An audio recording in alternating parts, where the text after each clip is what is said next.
Travis here at the Silvercore training facility. I'm a designated master instructor by the RCMP Firearms program, and I've put together some pro tips for you to use or to share with your friends so that you can successfully pass the Canadian Firearms Safety Course and obtain your firearms license. Roll intro.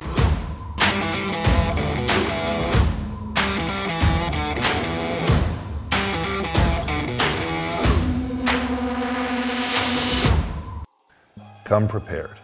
Read the manuals before attending the course, or watch videos like this one. In fact, we've put together a playlist that shows you how to prove the major actions that you're going to be required to identify and use on the Canadian Firearms Safety Course. It's completely free. There's a link in the description below that'll take you there. Even better, we've put together a complete online training course made by master instructors. Takes you from start to finish through the entirety of your course. Excellent preparation prior to attending your in-person training with an instructor. Know your acts improve.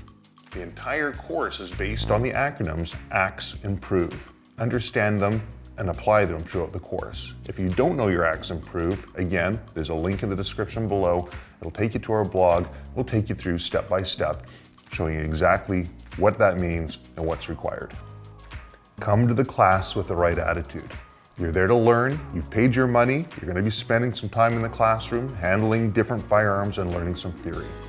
If you've had experience with firearms in the past, you might not know some of the specific acronyms and specifics to the Canadian Firearms Safety Course. Your instructor knows exactly what you need to know in order for you to be able to successfully complete this course. So we'll leave the egos behind, we'll come with an attitude ready to learn. Whatever you do, don't point your firearm at anybody else, and keep your finger off the trigger and outside the trigger guard. Most people who have had experience with firearms is typically with a long gun, like a rifle or a shotgun, and it's fairly straightforward to pick it up, two hands, point it in a safe direction, check to make sure this firearm's not loaded. When it comes to handguns, however, quite often we find people go through the process and it only takes a small twist of the wrist and you've just swept the muzzle across the entire classroom. What I would recommend is pretend that there's a laser beam coming out of the muzzle, and whatever that laser touches, it'll destroy. You can turn the firearm on its axis. You can move your body around the firearm, but at no point do you have this firearm pointing in an unsafe direction. Take the time to handle every single firearm that your instructor brings on the course. Get used to them, get comfortable with them. That's what you're there for. You're there to learn, make mistakes, and in the end, be safe with your firearms. Learn how the safeties work, learn how the magazines come out, learn how the actions work. But go through every firearm until you know exactly how to use them safely.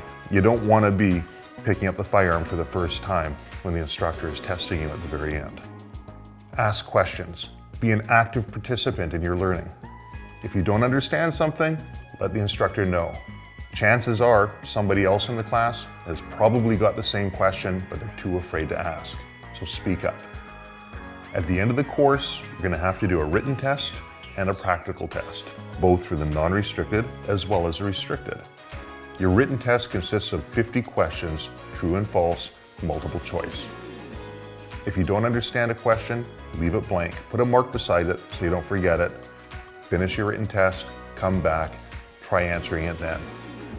If it's a simple comprehension issue, you can always ask your instructor, but your instructor can't guide you or give you answers. For your practical testing, your instructor is going to evaluate your ability to identify different actions, to pick them up, load them, unload them, use them in a range scenario, use them in a field scenario, talk about laws, talk about ammunition, talk about safety devices and how to install them on your firearms. A good tip when doing your practical testing, and this applies to any type of practical testing, is to talk your way through what you're doing.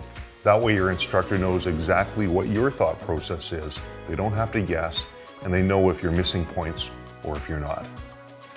If you like what you see here, please click the like button below.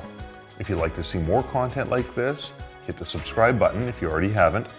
And if there's anything in particular that has worked well for you that you'd like to share with others, let them know in the comment section below. We'll see you in the next video.